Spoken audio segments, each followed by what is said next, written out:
Good afternoon, everybody. I want to say a few words on a number of topics and take a few questions before the long Labor Day weekend. First, beginning with the number one thing that most Americans care about, the economy. This morning we found out that our economy actually grew at a stronger clip in the second quarter than we originally thought. Companies are investing, consumers are spending. Over the past 4.5 years, our businesses have now created nearly 10 million new jobs, so there are reasons to feel good about the direction we're headed. But, as everybody knows, there's a lot more that we should be doing to make sure that all Americans benefit from the progress that we've made. And I'm going to be pushing Congress hard on this when they return next week. Second, in Iraq, our dedicated pilots and crews continue to carry out the targeted strikes that I authorized to protect Americans there and to address the humanitarian situation on the ground. As Commander-in-Chief, I will always do what is necessary to protect the American people and defend against evolving threats to our homeland. Because of our strikes, the terrorists of ISIL are losing arms and equipment. In some areas, Iraqi government and Kurdish forces have begun to push them back, and we continue to be proud and grateful to our extraordinary personnel serving in this mission. Now, ISIL poses an immediate threat to the people of Iraq and to people throughout the region, and that's why our military action in Iraq has to be part of a broader, comprehensive strategy to protect our people and to support our partners who are taking the fight to ISIL. And that starts with Iraq's leaders building on the progress that they've made so far and forming an inclusive government that will unite their country and strengthen their security forces to confront ISIL. Any successful strategy, though, also needs strong regional partners. I'm encouraged so far that countries in the region, countries that don't always agree on many things, increasingly recognize the primacy of the threat that ISIL poses to all of them. And I've asked Secretary Kerry to travel to the region to continue to build the coalition that's needed to meet this threat. As I've said, rooting out a cancer like ISIL will not be quick or easy, but I'm confident that we can and we will, working closely with our allies and our partners. For our part, I've directed Secretary Hagel and our Joint Chiefs of Staff to prepare a range of options. I'll be meeting with my National Security Council again this evening as we continue to develop that strategy. And I've been consulting with members of Congress, and I'll continue to do so in the days ahead. Finally, I just spoke with Chancellor Merkel of Germany on the situation in Ukraine. We agree, if there was ever any doubt, that Russia is responsible for the violence in eastern Ukraine. The violence is encouraged by Russia. The separatists are trained by Russia. They are armed by Russia. They are funded by Russia. Russia has deliberately and repeatedly violated the sovereignty and territorial integrity of Ukraine. And the new images of Russian forces inside Ukraine make that plain for the world to see. This comes as Ukrainian forces are making progress against the separatists. Now, as a result of the actions Russia has already taken and the major sanctions we've imposed with our European and international partners, Russia is already more isolated than at any time since the end of the Cold War. Capital is fleeing, investors are increasingly staying out, its economy is in decline, and this ongoing Russian incursion into Ukraine will only bring more costs and consequences for Russia. Next week I'll be in Europe to coordinate with our closest allies and partners. In Estonia, I will reaffirm our unwavering commitment to the defense of our NATO allies. At the NATO summit in the United Kingdom, we'll focus on the additional steps we can take to ensure the alliance remains prepared for any challenge. Our meeting of the NATO-Ukraine Commission will be another opportunity for our alliance to continue our partnership with Ukraine, and I look forward to reaffirming the unwavering commitment of the United States to Ukraine and its people when I welcome President Poroshenko to the White House next month. So, with that, I'm going to take a few questions, and I'm going to start with somebody who I guess is now a big cheese. He's moved on, but I understand this is going to be his last chance to ask me a question in the press room. So I want to congratulate Chuck Todd and give him first dibs. I'm glad you said in the press room. Let me start with Syria.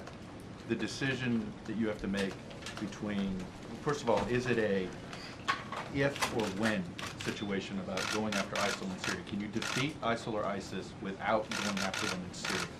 And then how do you prioritize? You have said that Assad has lost legitimacy to lead. Defeating ISIS could help Assad keep power.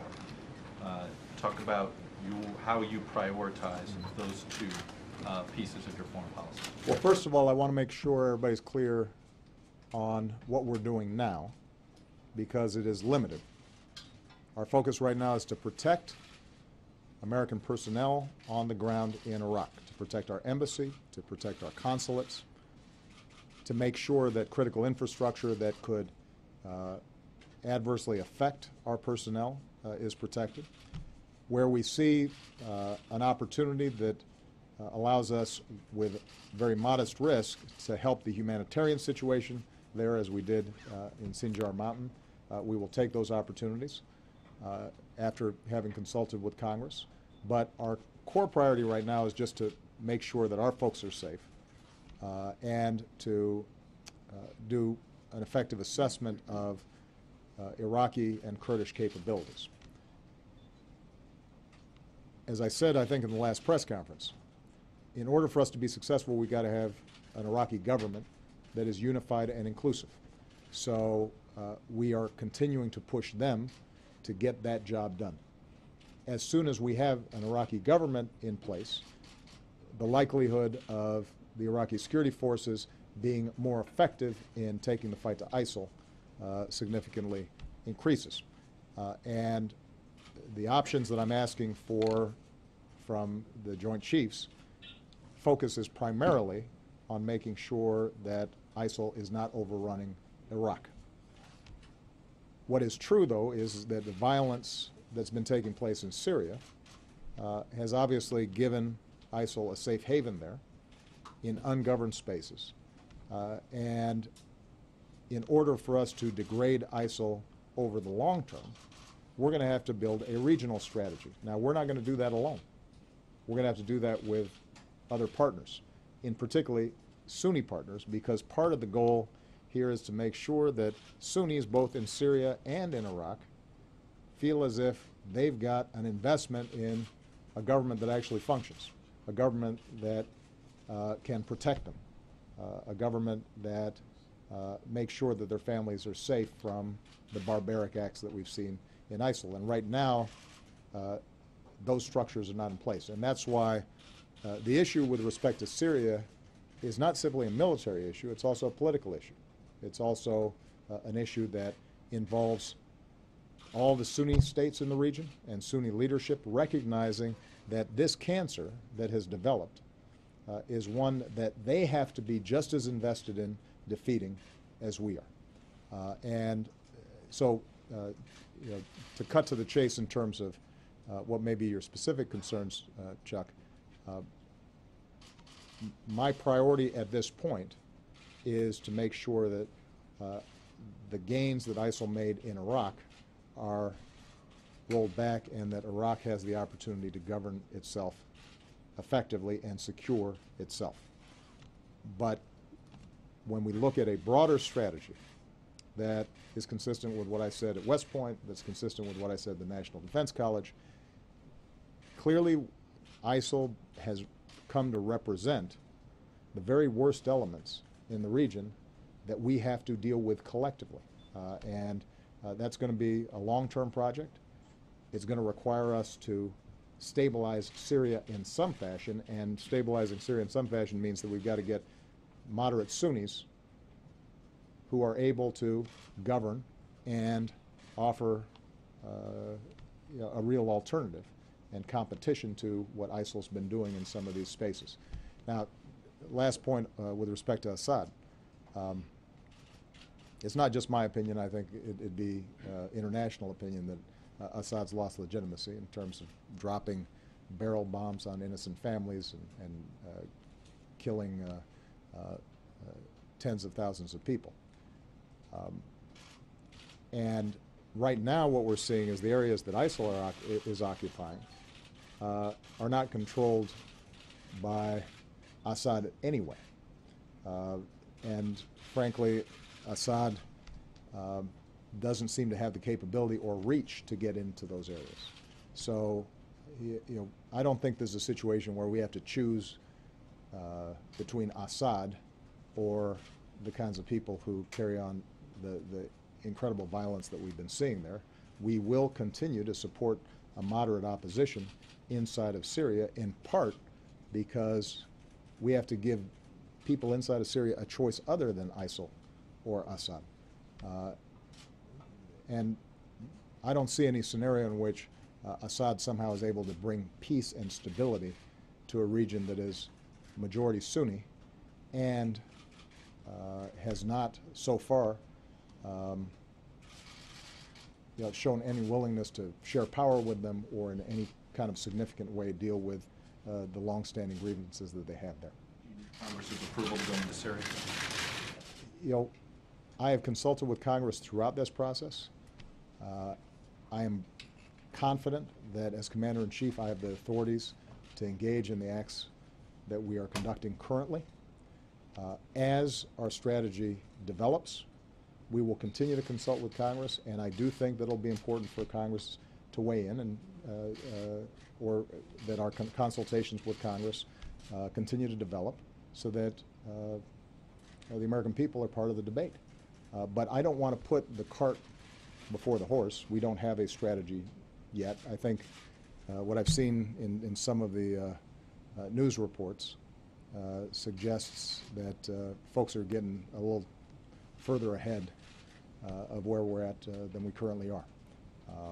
And I think that's not just my assessment, but the assessment of our military as well. We need to make sure that we've got clear plans, that we're developing them. At that point, I will consult with Congress and make sure that their voices are heard. But there's no point in me asking for action on the part of Congress before I know exactly what it is that is going to be required for us to get the job done. All right. Colleen McCain Nelson. There you are. Do you consider today's escalation in Ukraine an invasion? And when you talk about additional costs to Russia, are you ready at this point to impose broader economic sanctions, or are you considering other responses that go beyond sanctions? I consider the actions that we've seen in the last week a continuation of what's been taking place for months now. As I said in my opening statement, there is no doubt that this is not a homegrown indigenous uprising in eastern Ukraine. The separatists are backed, trained, armed, financed by Russia. Throughout this process, we've seen deep Russian involvement in everything that they've done.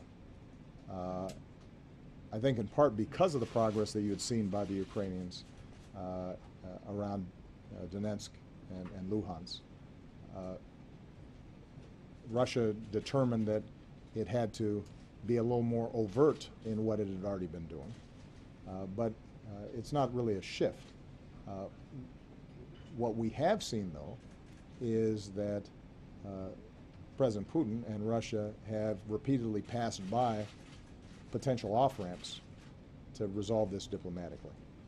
And so in our consultations with our European allies and partners, my expectation is that we will take additional steps, primarily because we have not seen any meaningful action on the part of Russia to actually try to resolve this in diplomatic fashion.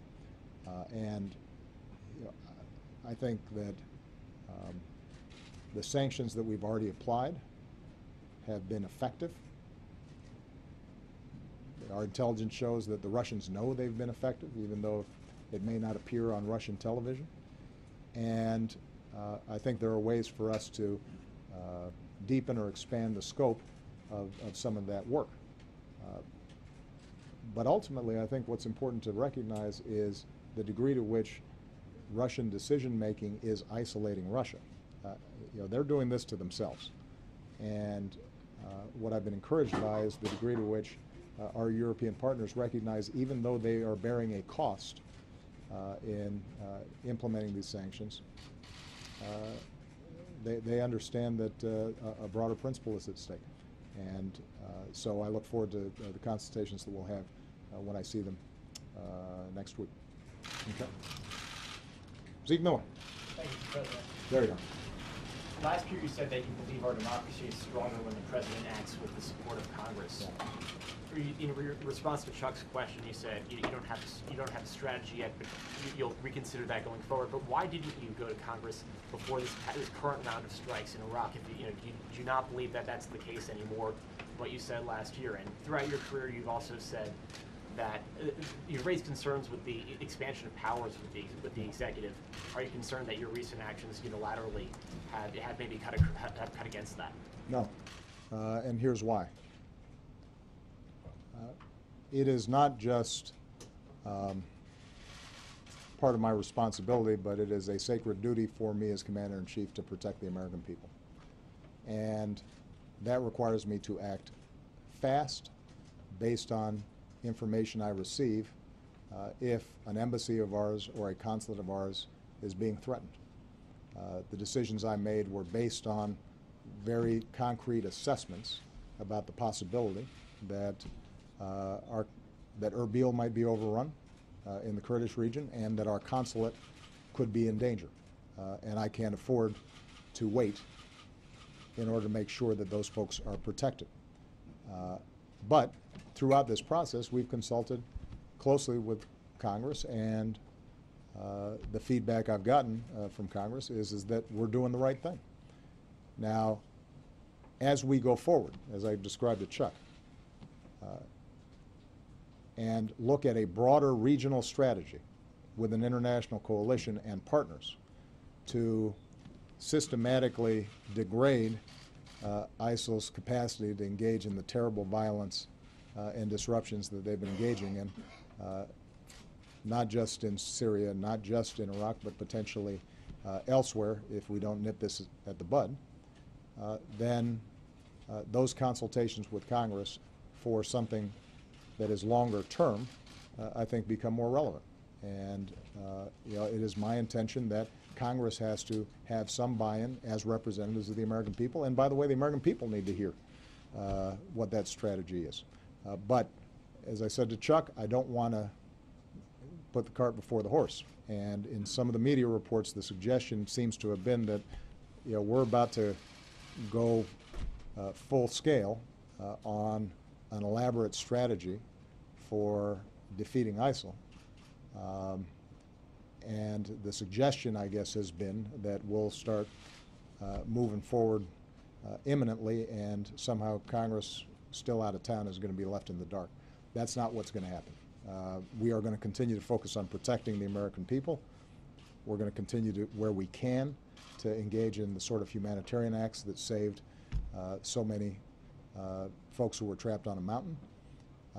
We are going to work politically and diplomatically with folks in the region, and we're going to cobble together the kind of coalition that we need for a long-term strategy as soon as we are able to fit together the military, political, and economic components of that strategy. There will be a military aspect to that, and it's going to be important for Congress to know what that is, in part because it may cost some money.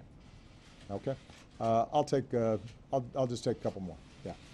Mr. President, do you regret not moving on ISIS earlier? There is some reports indicating that most of the weapons, the U.S. weapons that they have, they got it or they acquired it after the fall of Mosul.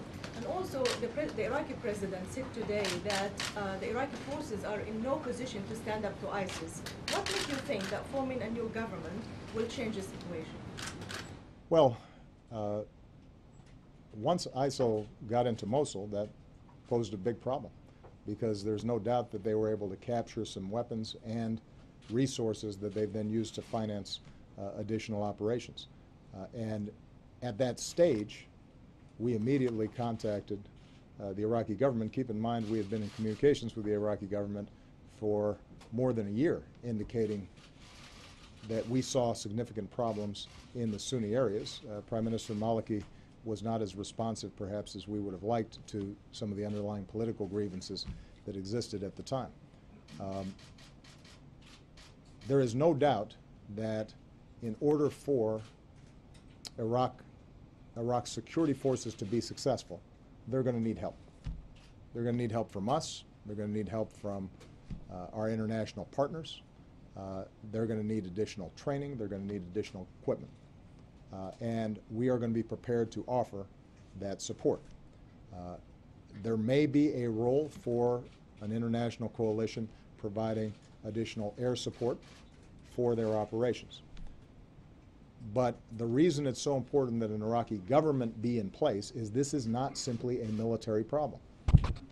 The problem we have had consistently is a Sunni population that feels alienated from Baghdad and does not feel invested in what's happening, and does not feel as if anybody is looking out for them. If we can get a government in place that provides Sunnis some hope that a national government serves their interests, if they can regain some confidence and trust that it will follow through on commitments that were made way back in 2006 and 2007 and 2008 and earlier about how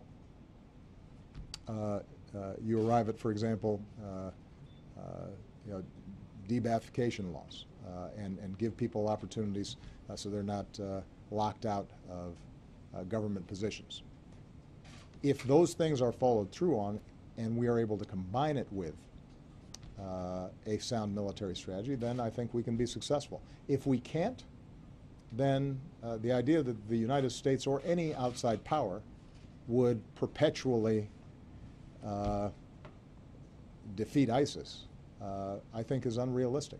As I've said before, I think I said it in the previous press conference, our military is the best in the world. We can rout ISIS on the ground and keep a lid on things temporarily, but then as soon as we leave, the same problems come back again. So we've got to make sure that Iraqis understand, in the end, they're going to be responsible for their own security, and part of that is going to be the capacity for them to make compromises. It also means that states in the region stop being ambivalent about these extremist groups. I mean, the truth is that we've had state actors who at times have thought that the way to advance their interests is, well, financing some of these groups as proxies is not such a bad strategy. And part of our message to the entire region is this should be a wake-up call to Sunni, to Shia, to everybody, that a group like ISIS is beyond the pale, that they have no vision or ideology beyond violence and chaos and the slaughter of innocent people. And as a consequence, we've got to all join together, even if we have differences on a range of political issues, to make sure that they're rooted out. Okay? Last question. Mr. President, despite all of the actions the West has taken to get Russia to pull back from Ukraine, Russia seems intent on taking one step after another. Convoys, transports of arms. At what point do sanctions no longer work? Would you envisage the possibility of a necessity of military action to get Russia to pull back from Ukraine? We are not taking military action to solve the Ukrainian problem. What we're doing is to mobilize the international community to apply pressure on Russia. But I think it is very important to recognize that a military solution to this problem is not going to be forthcoming. Now, the fact that Russia has taken these actions in violation of the sovereignty and territorial integrity of the Ukrainians has resulted, I believe, in a weakening of Russia, not a strengthening of Russia. That may not be apparent immediately, but I think it will become increasingly apparent. What it's also done is isolated Russia from its trading partners, its commercial partners, international business, in ways that I think are going to be very difficult to recover from. And we will continue to stand firm with our allies and partners that what is happening is wrong, that there is a solution that allows Ukraine and Russia to live peacefully. But it is not in the cards for us to see a military confrontation between Russia and the United States in this region. Keep in mind, however, that I'm about to go to a NATO conference. Ukraine is not a member of NATO, but a number of those states that are close by are. And we take our Article 5 commitments to defend each other very seriously. And that includes the smallest NATO member as well as the largest NATO member. And so part of the reason I think this NATO meeting is going to be so important is to refocus attention on the critical function that NATO plays, to make sure that every country is contributing in order to deliver on the promise of our Article 5 assurances. Part of the reason I'll be going to Estonia is to let the Estonians know that we mean what we say with respect to our treaty obligations. We don't have those treaty obligations with Ukraine. We do, however, stand shoulder to shoulder with them, and we're doing not just a lot of work diplomatically, but also financially in order to make sure that they have the best chance at dealing with what is admittedly a very difficult situation. Sending arms to the All right. Ukrainians. Okay. Thank you very much. Thank you, guys.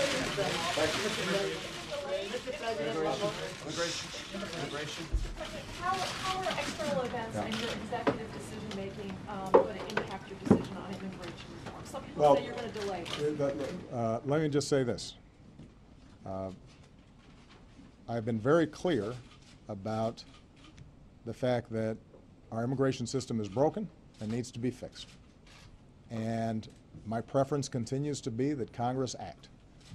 I don't think anybody thinks that Congress is going to act in the short term, but hope springs eternal that after the midterm elections they may act. In the meantime, what I've asked Jay Johnson to do is to look at what kinds of executive authorities we have in order to make the system work better. And we've had a lot of stakeholder discussions. That set of proposals is being worked up. And the one thing that I think has happened was the issue with unaccompanied children that got so much attention a couple of months back. And part of the reason that was important was not because that represented a huge unprecedented surge in overall immigration at the border, but I do think that it changed the perception of the American people about what's happening at the borders. And so one of the things we've have had to do is to work through systematically to make sure that that specific problem in a fairly defined area of the border, that we're starting to deal with that in a serious way. And the good news is we've started to make some progress. I mean, what we've seen so far is that throughout the summer, the number of apprehensions have been decreasing. Maybe that's counterintuitive, but that's a good thing because that means that fewer folks are coming across. The number of apprehensions in August are down from July, and they're actually lower than they were August of last year. Apprehensions in July were half of what they were in June, so we're seeing a significant downward trend in terms of these unaccompanied children. And what that, I think, allows us to do is to make sure that those kids are being taken care of properly with due process. At the same time, it's allowed us to then engage in a broader conversation about what we need to do to get more resources down at the border. It would have been helped along if Congress had voted for the supplemental that I asked for. They did not. That means we've got to make some administrative choices and executive choices about, for example, getting more immigration judges down there. So that has kept us busy, but it has not stopped the process of looking more broadly about how do we get a smarter immigration system in place while we're waiting for Congress to act. And it continues to be my belief that if I can't see congressional action, that I need to do at least what I can in order to make the system work better. But, you know, some of these things do affect timelines, and we're just going to be working through as systematically as possible in order to get this done. But have no doubt, in the absence of congressional action, I'm going to do what I can to make sure the system works better. All right? Thank you, guys. In September 3rd?